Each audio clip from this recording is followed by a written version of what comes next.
para todas las personas que nos siguen a esta hora a través de las redes sociales de la Presidencia de la República. Soy Nancy Patricia Gutiérrez, consejera presidencial para Derechos Humanos y Asuntos Internacionales.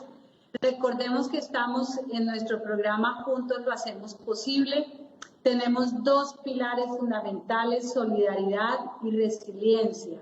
La solidaridad ha sido el llamado hecho por la señora Michelle Bachelet, alta comisionada de Naciones Unidas para los Derechos Humanos, haciendo un llamado a la humanidad para que en medio de estas dificultades nos unamos y pensemos en cómo apoyarnos entre todos para salir de este momento difícil.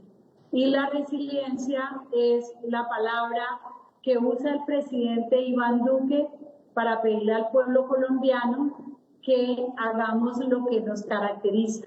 A pesar de las dificultades, sacar fuerza para seguir adelante, dejando atrás estos momentos difíciles como muchos otros que nos ha tocado a lo largo de nuestra historia. En esta época estamos tratando la óptica de los derechos económicos, sociales, culturales y ambientales, su aplicación en Colombia desde el punto de vista de lo necesario para que los seres humanos tengamos dignidad y por lo menos la oferta de derechos básicos que nos lleven a satisfacción en la calidad de vida. Hoy tenemos un programa muy especial dedicado a los pueblos étnicos de Colombia y a la comunidad rom. Ahora vamos a ver de qué se trata. Precisamente el día de ayer fue 12 de octubre, día que conmemoramos o que recordamos la diversidad étnica de nuestro país, como lo prevé la Constitución Política Colombiana. Un respeto por la multiculturalidad, por los pueblos étnicos y ancestrales de nuestra historia, y por eso hoy vamos a conversar. Nos acompaña el doctor Darío Mejía, miembro del Foro Permanente de Naciones Unidas para las Cuestiones Indígenas, la doctora Esther Sánchez Botero, consultora independiente, experta en pueblos étnicos y pluralismo jurídico, antropóloga y doctora en Derecho. Y también la doctora Dalila Gómez, lideresa del pueblo gitano o rom. Vamos entonces a conversar, y el doctor Armando Balbuena, secretario técnico de la IANFE, que es la instancia especial de alto nivel para los pueblos étnicos, una instancia con la que la Consejería Presidencial ha venido trabajando específicamente en los temas de los derechos humanos. Entonces vamos a empezar con Darío Mejía, miembro del Foro Permanente de Naciones Unidas, para que Darío, como parte de los pueblos indígenas colombianos, nos haga un balance y un recuento histórico de los saberes tradicionales y la cosmovisión que indiscutiblemente tienen un significado muy especial para nuestro país. Adelante, Darío. Muy buenas tardes. Un saludo muy especial a todos quienes están aquí compartiendo escenario virtual y quienes están conectados en las redes de la Presidencia de la República. Quiero agradecer a la doctora Nancy Patricia Gutiérrez por esta invitación y un saludo a mis colegas contertulios en este conversatorio. En relación con esta primera pregunta, creo que podríamos extendernos muchísimo, pero yo me detendría en comentar que hay dos aspectos sobre los cuales uno puede sintetizar la relación histórica entre los pueblos indígenas y el Estado moderno, como lo conocemos en la actualidad.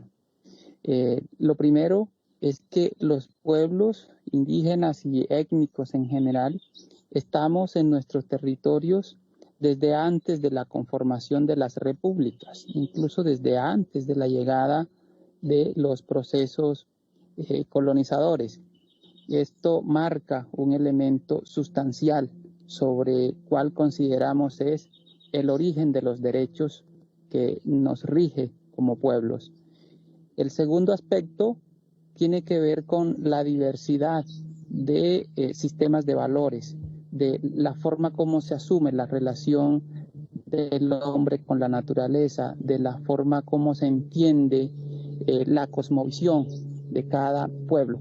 Estos dos elementos unidos marcan lo que son las relaciones históricas entre un grupo de pueblos, un grupo de sociedades y otra forma de ver el mundo, que es la que proviene de Europa y que a través de la historia se ha venido relacionando de distintas maneras, pasando por la colonización, pasando por los procesos de asimilación, de reduccionismo y actualmente llegando a donde nos encontramos, que es en el periodo del reconocimiento de la diversidad que se ha incorporado en las constituciones políticas de hace ya 2 décadas hacia acá, donde hemos tenido avances importantes. De manera que estos dos aspectos se pueden ver reflejados en todos los aspectos, en todos los ámbitos de la vida, tanto jurídica como en la vida cultural, como en la vida mediática, como en las políticas públicas. Y creo que este es un aspecto que podemos seguir conversando y valorando durante este espacio de tiempo que tenemos. Gracias.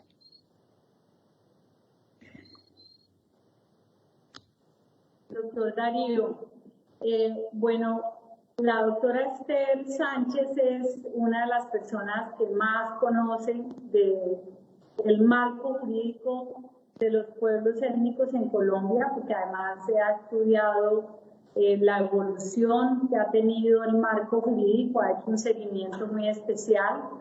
Y de acuerdo con el censo del año 2018, hay un poco más de 1.900.000 personas que se han declarado personas indígenas, es decir, el 4.4% de la población en Colombia. Colombia es uno de los países en donde también permanentemente la normatividad y la jurisprudencia se han encargado de mantener vigentes las diferentes figuras para garantizar los derechos de los pueblos indígenas. Y le pregunto entonces, doctora Esther, usted como conocedora, si este marco jurídico colombiano realmente garantiza esa visión pluricultural de los pueblos indígenas en Colombia. El micrófono, doctora Esther, el micrófono. Bueno, muchas gracias por esta invitación. Bueno, realmente Colombia no solamente en la Constitución formalizó y legalizó esa diversidad étnica y cultural, sino en el caso de los derechos, de los sistemas de derecho, pues le dio una importante, digamos, una importante presencia, un importante valor a esa diversidad expresada en normas y en procedimientos distintos, y oficializó y legalizó esos derechos en el artículo 246. Posteriormente, otros grupos étnicos fueron también vía Corte Constitucional, se les garantizó ese derecho importantísimo a tener sus propias normas y procedimientos y a poder usarlos de una manera formal y legal. Entonces, podemos decir que en Colombia ese pluralismo jurídico, esa diversidad de sistemas, de normas y de procedimientos realmente han hecho un impacto, han generado un impacto importante, no solamente en las cortes, en los magistrados de las altas cortes, sino también en los ciudadanos del común.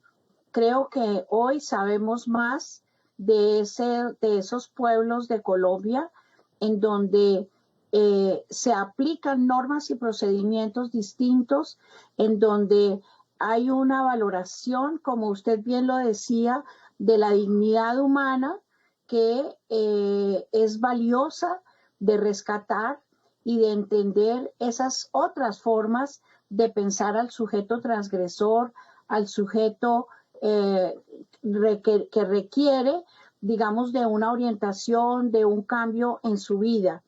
El derecho a la diversidad y las tradiciones de los pueblos indígenas y de las comunidades tribales, como lo dice el convenio 169 de la OIT, digamos, me parece que ha sido un campo de ejercicio que en relación a lo que sucede en otros países y gracias a los esfuerzos de los mismos pueblos y comunidades tribales, pues es ejemplarizante en Colombia.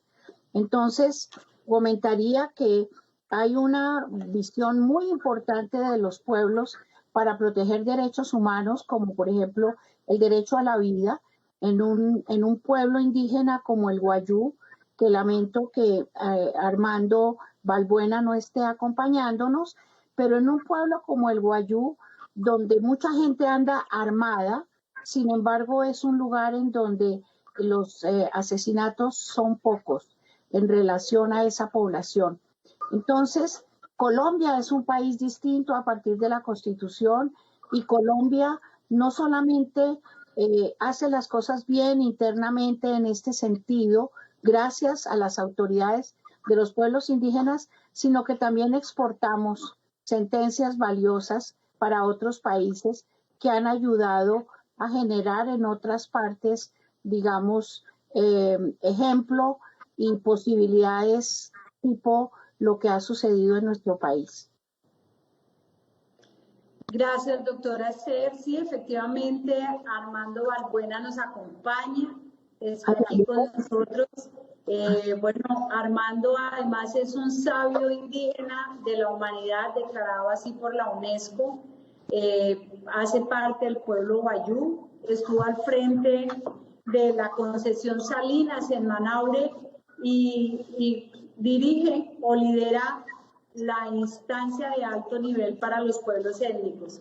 Así es de que su visión sobre todo lo que tiene que ver con la cosmovisión de los pueblos indígenas en Colombia es fundamental. Decíamos, Armando, antes de que usted entrara, que ayer precisamente fue el Día del Respeto a la Diversidad Cultural en Colombia, que nos hace pensar en todos los 12 de octubre, nos hace pensar en esa riqueza cultural que tenemos en nuestro país a partir de los saberes tradicionales de los pueblos indígenas.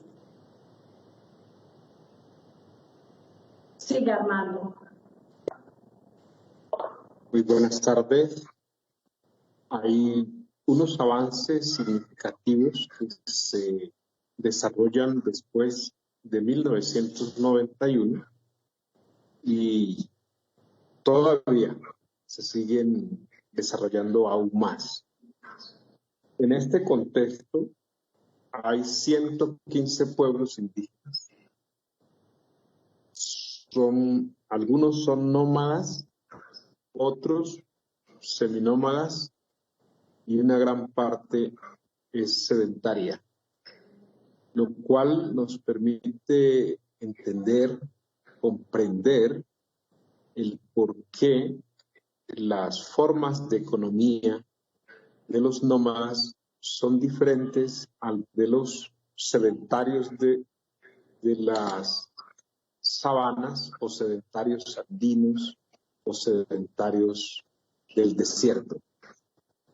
Estas economías son diversas.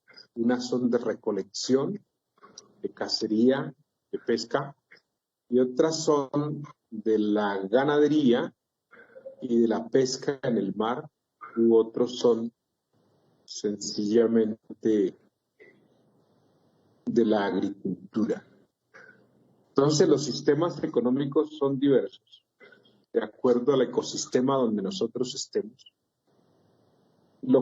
Y eso significa que el sistema alimentario también sea diferente de acuerdo al espacio, al ecosistema donde nosotros nos encontremos. Y eso nos lleva también a que la historia de origen de cada uno de los pueblos se hace diverso diverso en todas sus dimensiones, y entonces la estructura de familia, los unos con los otros se hacen diferentes. Y de allí que la justicia tenga sus particularidades. Una cosa es la justicia de los pueblos nómadas, porque tiene una estructura de familia diversa. Una familia andina tiene, por el propio ecosistema, por su propia economía, por su propio sistema alimentario, la justicia tiene unos principios. De pronto haya unos principios comunes, como es el de armonía y equilibrio de la vida, o la solidaridad y reciprocidad, y la complementariedad con responsabilidad. Son principios básicos de la filosofía, el pensamiento y de la ideología nuestra, y lo cual nos permite también entender, comprender, y son pasos que se van avanzando para que la sociedad colombiana comprenda y entienda que el espacio aéreo, donde se producen las energías del sol, y el espacio marítimo, donde se reproducen las energías, y el espacio terrestre, donde siguen las energías para los nutrientes necesarios y las calorías que el ser humano necesita junto con los animales y los vegetales. Allí está nuestra espiritualidad, allí están nuestros distintos dioses y, lógicamente, la estructura de la justicia. Colombia es un país que avanza a tropiezos. 200 años de república, donde todavía no hay comportamiento de Estado, simplemente está en construcción, de allí sus diversas constituciones.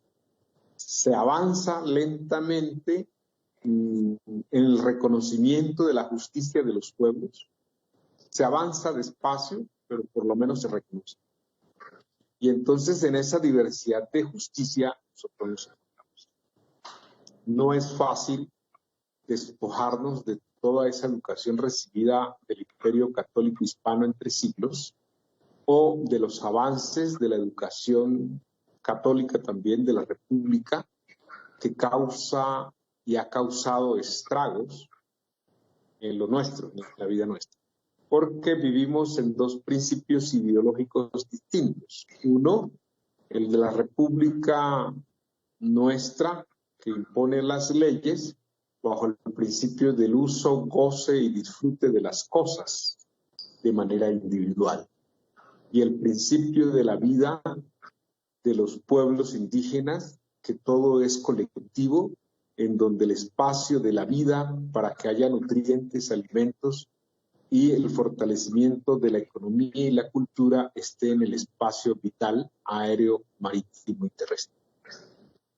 La modernidad de los pueblos indígenas aún prevalece, aún funciona, aún está allí, pero la República tiene que llegar a un momento en que reconozca esos avances milenarios de la modernidad en el ordenamiento territorial, para que haya una economía más adecuada, para que haya un sistema alimentario más justo, armónico y equilibrado con la naturaleza, y se perpetúe la pervivencia de más de 115 pueblos indígenas. Esa es parte de la justicia nuestra.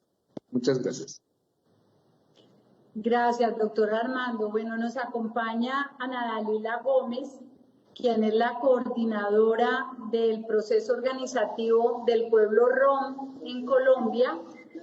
Muchas personas dicen, pero rom o pueblo gitano. Muy importante, Ana Dalila, que le cuente a todos los que nos están siguiendo a través de las redes sociales qué es el pueblo rom y qué significado tiene en Colombia su proceso organizativo. Son cerca de 2.650 personas que hacen parte del pueblo rom. Nais tumenge con dichela cachachipta, trao tumenge bacta estimos, Oprejoma, Ledebleski. Bueno, este es un pequeño saludo en mi idioma romanés, significa gracias a Dios, salud y libertad para todos. Bueno, inicialmente yo quiero decir también que nosotros hemos aportado a la construcción de la nacionalidad de este país y como las nacionalidades de los demás países. Ya en el tercer viaje de Colón venían 4 personas gitanas a poblar acá América. Y en aquel entonces siempre el apellido era egipciano, lo que era una deformación de la palabra gitano, que es hoy actualmente, y así como decimos nosotros home, que significa gente inteligente, también de acuerdo a la deformación de la palabra egipciano, también en el idioma castellano nos refieren a gitano. Bueno, de acuerdo a nuestra cosmovisión, ¿cómo hemos podido contribuir a los derechos humanos? Yo creo que ha sido muy importante a partir de esa diferencia de pensamiento, de esa diferencia que nos enarbola como un pueblo étnico que hace parte de la diversidad étnica y cultural de este país. Nosotros tenemos unos elementos identitarios que nos hacen diferente de los demás pueblos, de los pueblos indígenas, del pueblo afro, raizal y palenquero, del pueblo negro. Es así que yo creo que el hecho de ser diferentes permite y permea lo que es la Constitución Política del 91, en donde su artículo 7º establece que este país es pluriétnico y multicultural. Asimismo, también ese enfoque diferencial que se le debe dar a estos pueblos en su artículo 13, que también hace que aquellos pueblos que han sido sistemáticamente excluidos, que han sido sistemáticamente discriminados, se atienda con ese enfoque diferencial tan importante en aras precisamente de garantizar sus derechos fundamentales y colectivos. Para nosotros es supremamente importante que se dé este tratamiento particular teniendo en cuenta que no somos, en Colombia hay una diversidad enorme, una riqueza diversa en términos de su pueblo, de sus gentes, de todo lo que nosotros hacemos como parte de pueblos étnicos, y en este sentido es tan importante esta coherencia de lo que se dice, se hace y se piensa en términos de los artículos constitucionales, en términos de las normas, que pienso que deben pasar de lo que se dice en el papel, darle vida a lo que está en el papel para que pueda implementarse ese enfoque diferencial y pueda contribuir a mejorar condiciones que muchas veces son adversas a la vida de los pueblos. Entonces, me parece que es muy importante ese llamado a la coherencia entre lo que tenemos como Constitución y entre lo que tenemos que mejorar desde el punto de vista de las condiciones de vida de los pueblos étnicos. Gracias. Bien, gracias Dalila.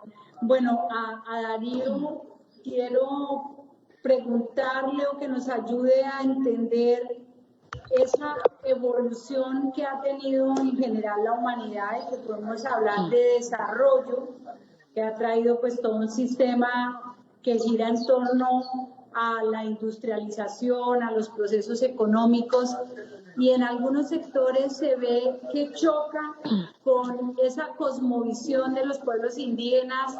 ¿Cómo ven ustedes ese equilibrio del cual se habla hoy específicamente en torno a la naturaleza y a los recursos naturales, ese desarrollo sostenible frente a garantizar el respeto por la cosmovisión de los pueblos indígenas con lo que es llamado como el desarrollo y que permite el crecimiento económico, generación de empleo, acceso a servicios públicos y que obviamente está presente en todo el territorio colombiano? Muchas gracias por la pregunta. Mira, yo creo que podríamos partir por leer lo que recientemente ha sucedido en el marco del aislamiento que provocó la pandemia que aún estamos viviendo como humanidad. Lo que uno pudo darse cuenta durante este periodo es que los distintos sectores productivos pararon. El transporte, las fábricas, la industria del cine, la industria del espectáculo, la construcción, todos esos sectores de la economía pudieron detenerse porque se demostró que no son tan esenciales para la pervivencia de los seres humanos.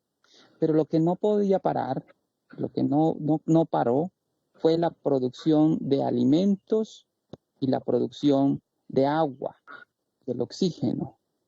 Esos tres elementos, que aspectos, el alimento, el agua y el oxígeno, son fundamentales para la vida no solo de los pueblos indígenas, sino de la humanidad en general.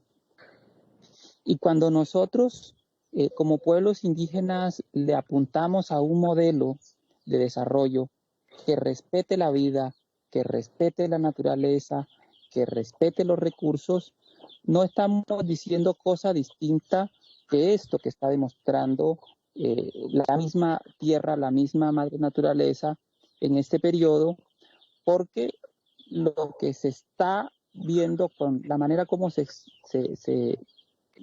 generan políticas de absoluto avasallamiento de los recursos naturales, de la producción de energía a base de recursos fósiles, es que somos insostenibles como sociedades globales y ya no solo como pueblos aislados, como regiones, como países.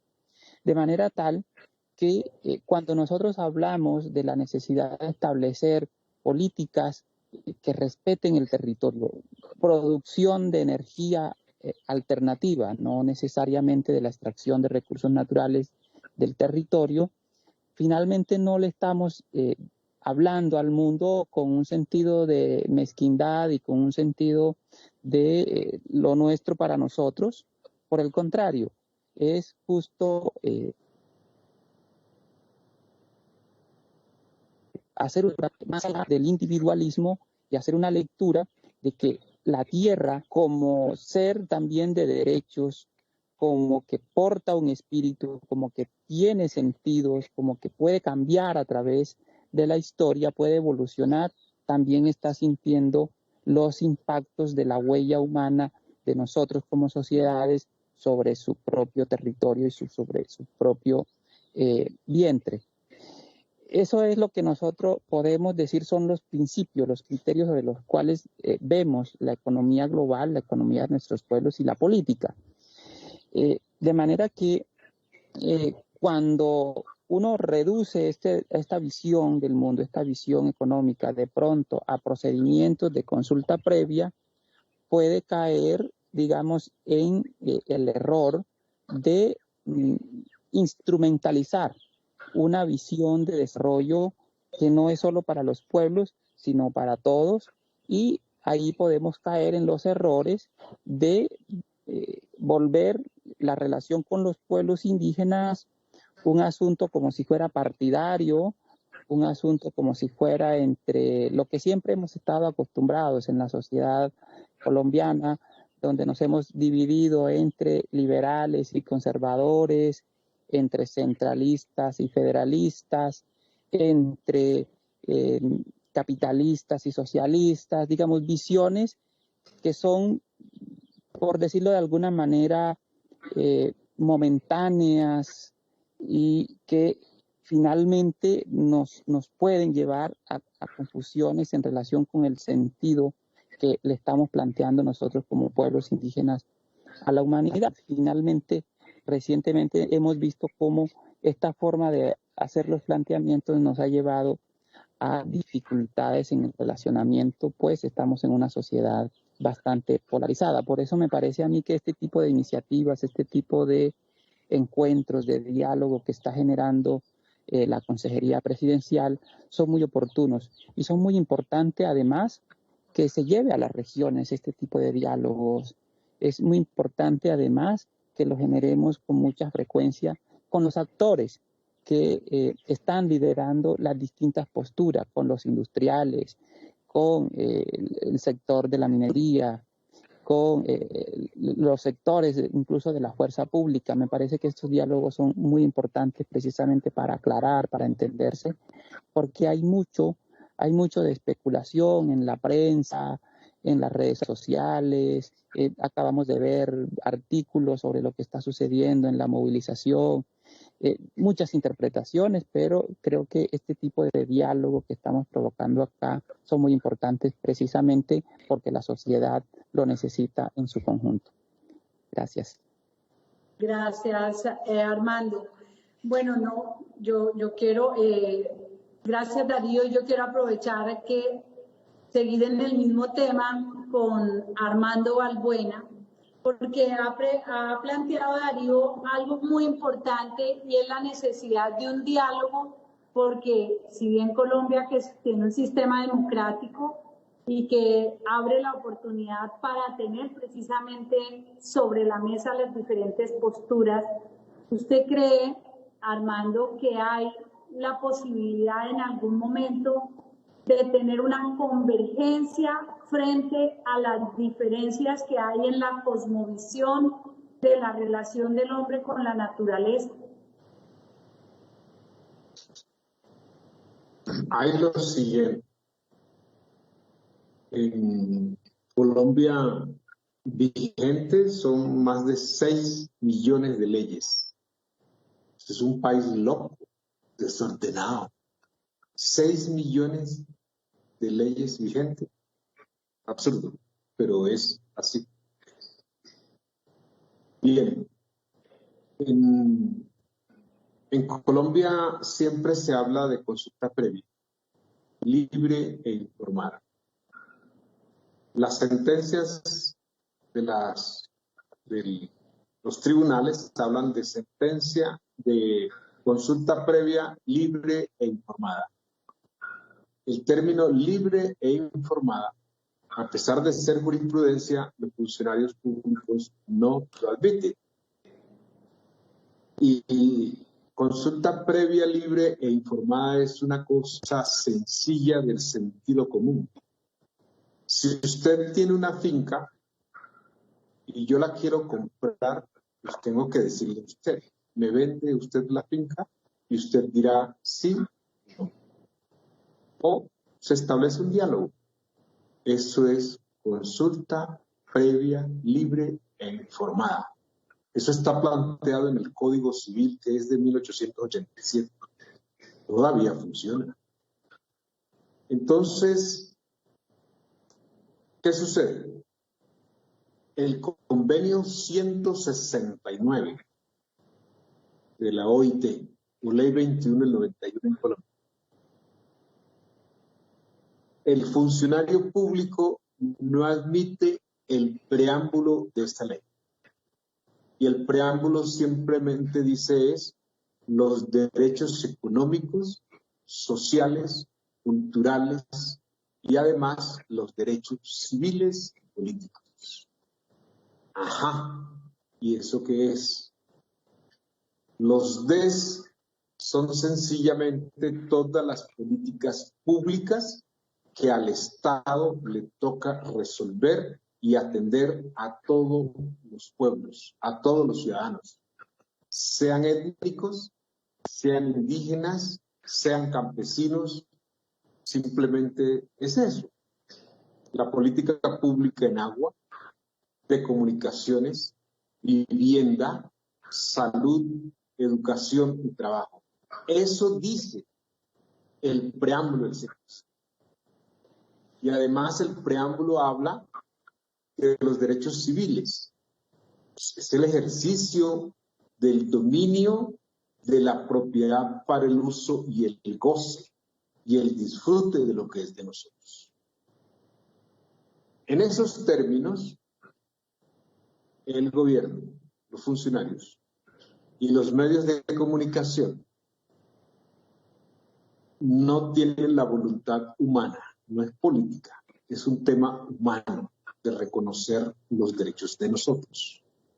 Y las empresas están en mejores condiciones de comprender y entender los derechos económicos, sociales, culturales, civiles, políticos e incluso los ambientales. Y cuando los pueblos indígenas se sientan en diálogo con las empresas, es más fluido que con la presencia del gobierno. ¿Qué cosas he aprendido como dirigente indígena en Colombia? Que el funcionario público no tiene estética por las cosas que puedan beneficiar a los colombianos. Simplemente es la estética de la corrupción en la que se forma. Y cuando uno va a las empresas, ¿qué hacen las empresas? Crean la tercerización de las consultas previas libres e informadas. Y estas empresas de tercerización alargan los procesos de consulta previa.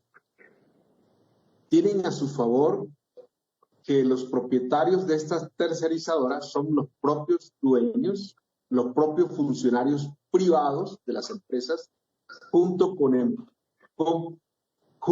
los funcionarios públicos. Y entre los dos hablan mal de los indios y de los afros, palenqueros, raizales y rom. Y los medios de comunicación le apoyan. Y los malos del paseo somos nosotros. Pero ¿cuánto consumen las empresas de tercerización de las consultas previas, libres e informadas? Por eso nosotros, como Organización Nacional Indígena de Colombia, desde hace 2 años o más, hemos insistido en el diálogo directo con las empresas petroleras y hemos avanzado bastante.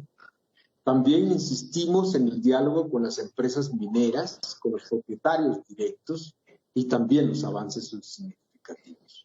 Pero la experiencia nos está diciendo a nosotros que es el funcionario público el que atrasa la economía del país, atrasa porque no permite que haya un diálogo directo, un diálogo sincero, un diálogo franco de las cosas.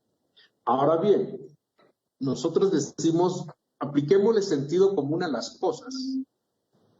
Los Wayuu tienen una península del desierto, en el desierto, propietarios del suelo, propietarios del suelo, donde tenemos el dominio de la propiedad para el uso, goce y disfrute de lo que es de nosotros. 1.300.000 hectáreas. Allí hoy hay empresas públicas, privadas, de economía mixta, nacionales y extranjeras. Y simplemente hacen la consulta previa, pero de cada $100 de lo producido por energía eléctrica, del uso del dios sol y del uso del dios viento, que funciona sobre unas bases que es el suelo de la propiedad privada, de los resguardos indígenas, reconocidas en el artículo 669 del Código Civil para el uso, goce y disfrute de lo que es nuestro. ¿Cómo es posible que los beneficiarios del suelo, los que sacrifican sus dioses, que hacen parte del sistema vital aéreo, terrestre y marítimo, de cada $100 no tengan posibilidad de un solo centavo en el uso y el goce de la acumulación del dinero de las empresas de energía eléctrica en Colombia? Eso es esclavitud, eso es exclusión cultural, eso es segregación. Entonces nosotros decimos, ¿por qué el gobierno colombiano, los funcionarios públicos, no admiten que haya un desarrollo económico para un sistema alimentario eficiente y que las culturas puedan pervivir? Ese es un diálogo. Estamos de acuerdo con usted, doctora Nancy, que tiene que haber un diálogo. Pero un diálogo directo con las empresas, con el funcionario público es difícil, muy complejo, porque ellos no creen en el desarrollo y la modernidad de este país. Nosotros, los pueblos indígenas, admitimos que nuestras propuestas son modernas porque no han cambiado. El ordenamiento espacial de los pueblos indígenas es perfecto. La Amazonía es perfecto, por eso producimos oxígeno. En el Pacífico, por eso cuidamos la naturaleza, el alimento de los peces en los manglares. Y en La Guajira mantenemos y logramos que el desierto no crezca. Pero el Ministerio de Ambiente no entiende, no comprende y no va a conocer eso por su posición retrógrada de la humanidad. Muchas gracias. Bueno, Esther, coméntenos sobre su visión frente a eso. ¿Usted cree, como lo plantea Armando, que definitivamente la relación de los pueblos indígenas o de las comunidades étnicas debe ser directo con las empresas, sobra la función pública? ¿En qué queda también el deber del Estado de garantizar los derechos humanos, entre ellos indiscutiblemente la preservación de la riqueza ambiental y cultural? El micrófono.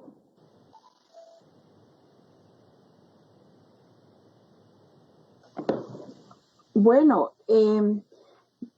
yo esperaría que la reflexión que hace Armando Balbuena, sin duda una persona muy valiosa en todo este movimiento organizado de las autoridades y de las comunidades indígenas, pues no sea drástico en el sentido de que sea fundamentalmente excluyente. Creo que puede haber una crítica que lo lleva a plantear este tipo de reflexión. Sin embargo, pues parte de lo que personalmente he criticado es cuando las empresas exclusivamente, digamos, negocian, por decir la palabra, negocian o interactúan con autoridades de los pueblos indígenas por fuera de la institucionalidad estatal.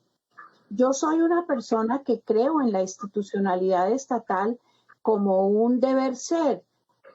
Reconozco que hay muchísimas fallas en la institucionalidad estatal, y para referirnos a ese tema, digamos, de los procesos participativos, pues uno puede encontrar grandes fallas, entre otras, un poco lo anunciaba él, funcionarios que no están formados para esa tarea tan fundamental como es adelantar procesos participativos en donde hay proyectos que son de vida o muerte para los pueblos indígenas, para los pueblos rom, comunitarios, etcétera.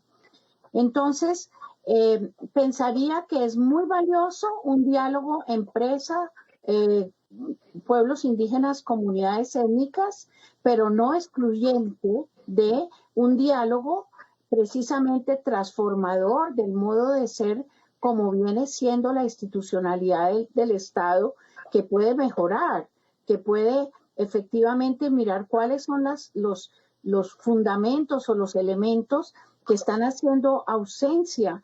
He conocido personas de la institucionalidad estatal muy humildes que sinceramente me han pedido, y lo digo con cierta, no sé, vanidad quizás, que me han pedido que los ayude a formar, por ejemplo, en el tema de qué es la consulta o qué es una consulta post, que desconocen.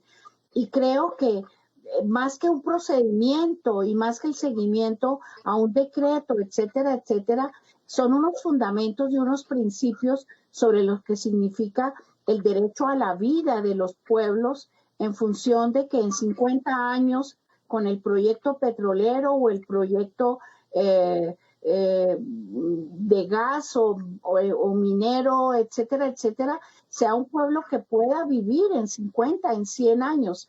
Para mí, la pregunta es si con este proyecto el pueblo puede seguir viviendo con los cambios, como bien se dice allí, en la modernidad, con mayores posibilidades de existencia, pero de existencia cultural alterna. Creo que ese diálogo que él menciona me parece valiosísimo, pero en un momento dado, quizás sobre algunas conclusiones, pasar a un diálogo con la institucionalidad del Estado. Pues sé que él lo sabe y sé, doctora, que usted más que nadie, pero tenemos que recordar para un público que a lo mejor no lo sabe, que el único garante de los pueblos indígenas, de su vida, de su cultura alterna, es el Estado. Entonces, un trato que se hace con una empresa y que podría terminar en un desastre, porque pues podría pasar eso en la vida real, ¿cómo no se va a reclamar a la empresa? Se la puede reclamar, se le puede decir, se le puede quitar su buen nombre, etcétera, pero finalmente es el Estado el único responsable por la posibilidad de existencia cultural alterna de los pueblos en proyectos de desarrollo, como bien se mencionan, que beneficien no solo a los pueblos, sino que beneficien a los colombianos. Diría que este es un tema de primera línea, que nos acerca personalmente. Yo considero que solamente el diálogo conlleva a soluciones, el diálogo abierto, el diálogo sincero, el diálogo transparente, hablando las cosas por su nombre y quizás por grupos, efectivamente, porque puede ser más fácil, pero finalmente llegando a acuerdos entre tripartitos, entre las empresas, los pueblos y comunidades étnicas y la institucionalidad estatal. Gracias, doctora Esther. Bueno, teniendo aquí a Ana Dalila, que representa y es la vocera del pueblo rom, valdría la pena que nos compartiera cómo es ese proceso de organización al interior de las comunidades o la agrupación que tiene el pueblo rom. Gracias, doctora Nancy Patricia. Nosotros, igual que, o sea, me quería referir a la pregunta anterior también y voy a darle respuesta a la segunda. Yo creo que aquí lo que falta es como una reconversión, una mentalidad que se dé como al respeto, que creo que es el derecho que más se viola en este país.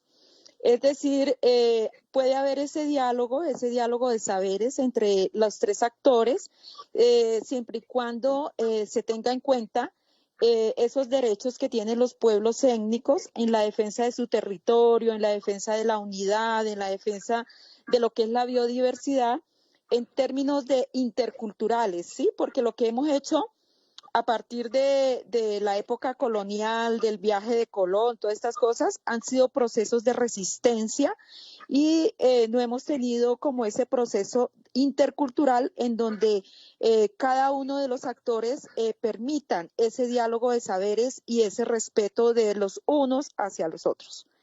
Eso por un lado. Por el otro lado, el tema de organización, nosotros tenemos una justicia propia que se llama Kiri Romaí, que es básicamente en donde se valora la palabra, en donde se valora a los mayores, en donde se valora lo que se dice. Ahí es coherencia entre lo que se hace, se dice y se piensa. Es decir, quien respeta la palabra asume lo que dice la CRIS, o sea, la justicia propia. La Jurisdicción Especial ROM permite precisamente ese diálogo, ese intercambio, en donde se busca básicamente la armonía en la cumpaña es la comunidad, y creo que nosotros podríamos dar como esa apuesta a este país para la búsqueda de la paz en términos de negociación pacífica, en términos de acuerdos importantes en donde todas las partes pues queden satisfechas, ¿sí? En este sentido, el tema del sistema de nosotros que tenemos es un sistema ancestral milenario de tradición oral que todavía mantiene vivo esos principios y esos valores tan fundamentales para que haya esa armonía en la cumpaña en el pueblo gitano. Gracias. Gracias a usted, Dalila. Bueno, ya nos quedan los últimos 10 minutos del programa. voy a pedirles que en 3 minutos toquemos este tema o este enfoque que básicamente tiene que ver con los derechos humanos de los pueblos étnicos. Específicamente se conoce que uno de los factores de violencia, de homicidios, de atentar contra la vida y algunos otros derechos de las comunidades que están más apartadas de los centros urbanos, pone como principal población de riesgo a los pueblos étnicos, a los pueblos indígenas que están en las zonas rurales. ¿Cómo poder hacer esa coordinación de seguridad? De un lado la Guardia Indígena, de otro lado la existencia de grupos armados dedicados a las economías ilícitas, y poder garantizar que haya esa relación con el Estado que garantice la pervivencia de las comunidades que están asentadas en los territorios indígenas. Darío. Bueno, este ya es como la sección final de este programa. Antes de avanzar, quiero reiterar el agradecimiento por estar acá. Yo creo que lo más importante para avanzar en disminuir los niveles de violencia en contra de la población indígena, pero en general, de la población campesina, de la población rural, de los líderes sociales, como se denominan, debe ser unos mensajes políticos, incluso en cabeza del mismo presidente de la República. Yo recuerdo que el 9 de octubre, cuando llegó el señor presidente, 9 de agosto, perdón, llegó el Día de los Pueblos Indígenas, cuando él llegó a su mandato, invitó a Sumaloca a una delegación de los pueblos indígenas y asumió unos compromisos en relación con el diálogo franco, el diálogo directo, el respeto por lo acordado en periodos de gobierno anteriores. Sin embargo, estos mensajes no han sido reiterativos y la acción institucional, por ejemplo, hemos visto con preocupación algunos compromisos que se asumieron en el Plan Nacional de Desarrollo, algunos resultados de consultas, de normas de orden nacional se han visto desconocidos luego en su trámite por el Congreso de la República. Creo que esos mensajes políticos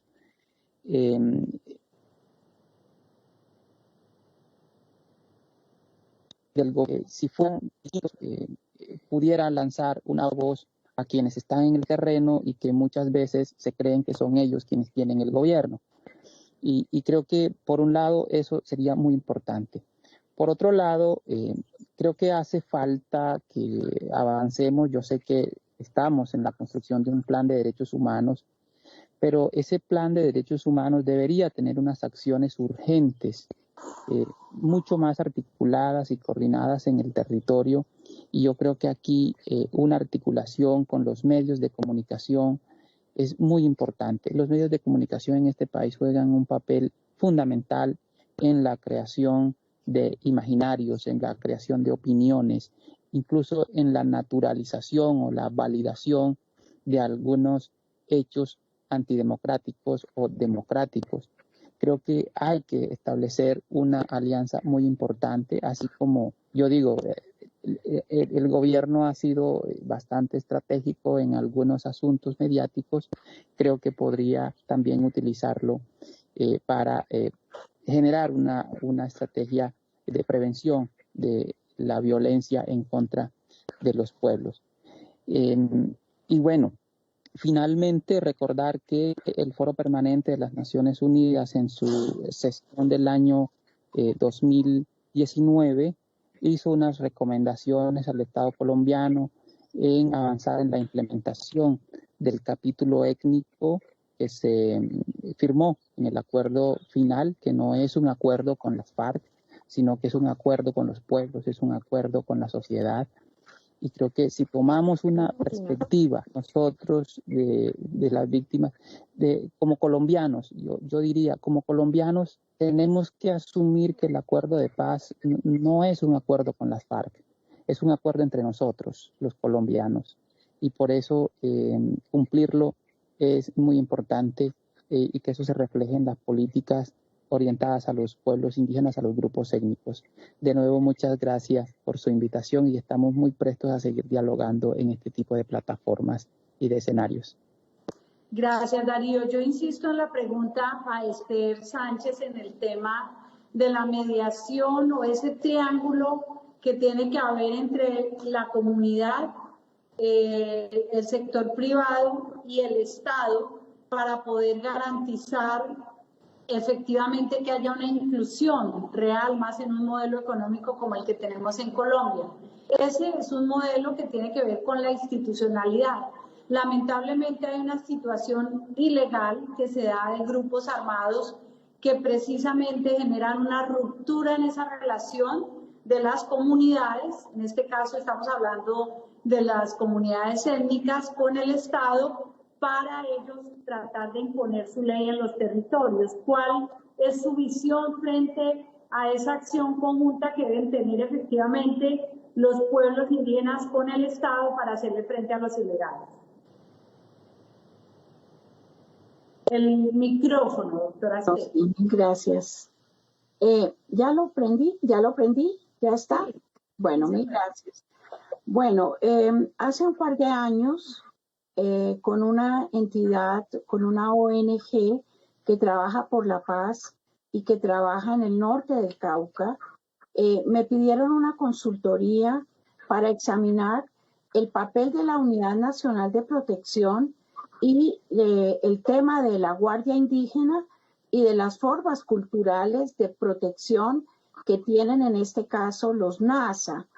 Para mí fue un trabajo pues muy edificante, puesto que hay una cantidad de manifestaciones que provienen de los mismos pueblos, o sea, en este caso del pueblo NASA, sobre el significado que tiene la Unidad Nacional de Protección. Esto lo planteo muy rápidamente de una cierta manera, porque no basta, como usted bien lo dice, en una situación donde hay grupos ilegales, armados, dispuestos a tener lo que ellos desean a costillas de la vida y de la muerte de indígenas, de afros, etcétera, etcétera. Entonces, me llama la atención y con esto terminaría porque es un tema pues de fondo y nos han dado un tiempo pequeño. También me parece interesante lo que planteó Rafael Guarín recientemente, diciendo cómo los Awá en Nariño tienen interés en ver cómo contribuyen con el Estado, con la institucionalidad estatal, a eliminar la fuente de la conflictividad más grande que ellos tienen, que es la siembra de coca. Y la siembra de coca que ellos quisieran eliminar, pero que los grupos armados obligan a que ellos mantengan los sembrados, porque de otra manera pues hay amedrentación y hay muerte. Y este no es un fenómeno solamente digamos, como el que se mencionó como un ejemplo en este caso. Hay otros pueblos en otras partes de Colombia en donde eliminar la coca no es un tema, digámoslo, de cuál es el mecanismo o qué sé yo, de parte de la institucionalidad estatal, sino es que hay una metralla al frente para que eso no se haga. Entonces, ahí hay un tema bastante complicado que creo que la única opción final de llegar, y en ese sentido creo que hay avances en Colombia, es por un lado un fortalecimiento de la autonomía de los pueblos y por otro lado un fortalecimiento de sus niveles de participación. Yo creo que el diálogo con la institucionalidad estatal es fundamental para llegar a acuerdos y en donde, por ejemplo, un pueblo defina que sí la fuerza pública esté presente, otro que plantee que se hacen responsables, bueno, qué sé yo. Aquí hay un tema muy complicado y insisto incluso con lo que planteé anteriormente frente a lo que planteaba Armando Balbuena de la relación empresas, pueblos indígenas. Finalmente, no nos podemos olvidar que todo hecho, toda contravención contra los pueblos y comunidades tiene una directa responsabilidad por parte del Estado. Y ahí es donde el Estado tiene que mirar cómo finalmente construir no solamente un entendimiento, sino cómo lograr una eficacia en función de que la vida humana se proteja en estos territorios. Gracias, Esther. Bueno, Armando, su pregunta también relacionada al nexo que hay entre los pueblos indígenas, sus líderes y obviamente el Estado para la protección y la seguridad de quienes están en el territorio. Hay unas cosas básicas. Cuando nosotros hablamos de modelo económico, yo no creo que en Colombia exista un modelo económico para los 50 millones de colombianos. El modelo económico nos hace perder el sentido común de las cosas. En La Guajira, donde han fallecido más de 5.000 niños, el modelo extractivista minero, después de 35 años, no fracasó. Digo, no funcionó ni para la República, ni para La Guajira, ni para los guayús. Destruyó el ecosistema. ¿Cuál modelo económico y para quién y para qué? Entonces, ante la muerte de los niños, el viceministerio de agua lo que ha hecho es planear con agua potable, pero el agua potable es para lo urbano. No planea para la ruralidad de la economía ganadera guayú. Ese es un ejemplo simple de sentido común que en 200 años de república no se comprenda que la economía guayú solamente necesita es agua lluvia. Una. Dos. En Colombia existen 2.362 personas jurídicas poseedoras de 40.600.000 hectáreas de tierra, que es el 34% del territorio de la República. Esto es una información oficial del DANE, pero eso es para ganadería y agroindustria. Y cada vaca en Colombia necesita 1,5 hectáreas. Una vaca necesita 1,5 hectáreas más que una familia. Y estas 2.362 personas son las que definen la frontera agrícola. Cada día hay menos personas con más tierra y además de ello, en los 2 siglos de república no se reconoce a la población campesina. Incluso no se sabe con exactitud si ellos son entre 6 u 11 millones de personas y apenas se le ha reconocido 835.000 hectáreas de tierra. Pero ellas, 835.000 hectáreas, proveen de alimentos a Bogotá, Medellín, Bucaramanga, Cali, Villavicencio. Entonces, frente a esto, la inexistencia de un modelo económico para los habitantes de la República no existe. Existen para unas pequeñas colectividades financieras, económicas o agroindustriales y ganaderas. La invitación es a que para comprender el por qué la Guardia Indígena va creciendo en Colombia, es la protección de sus territorios ante la no voluntad humana del gobierno nacional de resolver los derechos económicos, sociales, culturales, ambientales, civiles y políticos. Si no hay república, si no hay presencia del Estado en la Amazonía, en la Orinoquía o en el Pacífico o en la Guajira o sencillamente en Bogotá, no hay una acción humana para que los muiscas sigan existiendo. Además, hoy existe la objeción cultural que hace parte del bloque de constitucionalidad. Entonces nosotros decimos, señor gobierno, si usted tiene el Ministerio de Defensa con sus 8 instituciones más grandes en todo el Pacífico, y el Pacífico que usted controla el Ministerio de Defensa, gobiernan todo el paramilitarismo, y se está acabando el sistema alimentario y económico de los pueblos nómadas, seminómadas y sedentarios y afros del Pacífico. No hay presencia del Estado.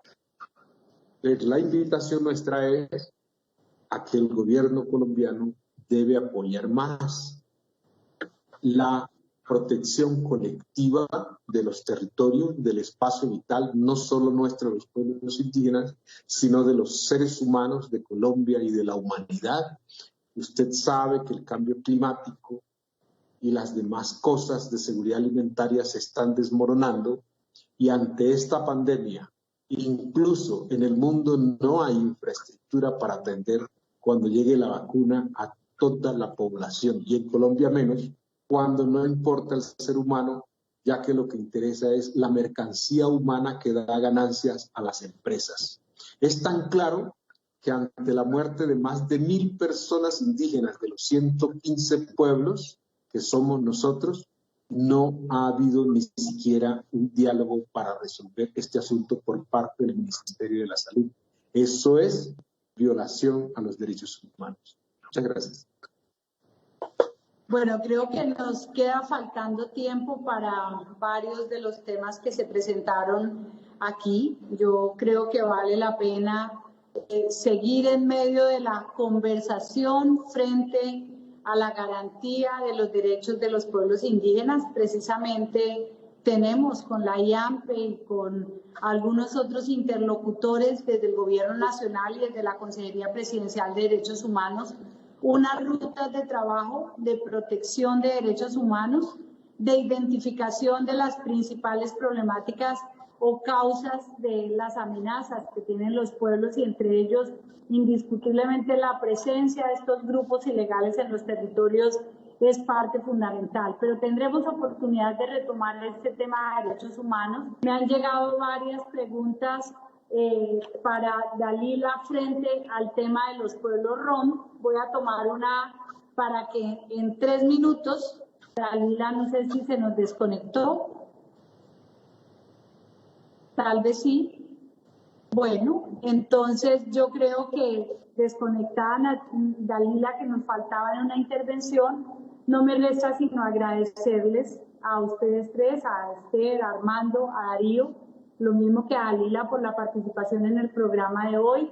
Se trataba de poner sobre la mesa varios temas que tienen que ver con la protección de los derechos económicos, sociales, culturales y ambientales en general de todas las personas que estamos en el territorio colombiano, pero con un enfoque orientado a los pueblos étnicos, que son parte de las prioridades que hay en el Estado colombiano, lo dice la Constitución, está planteado en las políticas públicas y obviamente hacen parte también de la agenda del gobierno del presidente Iván Duque.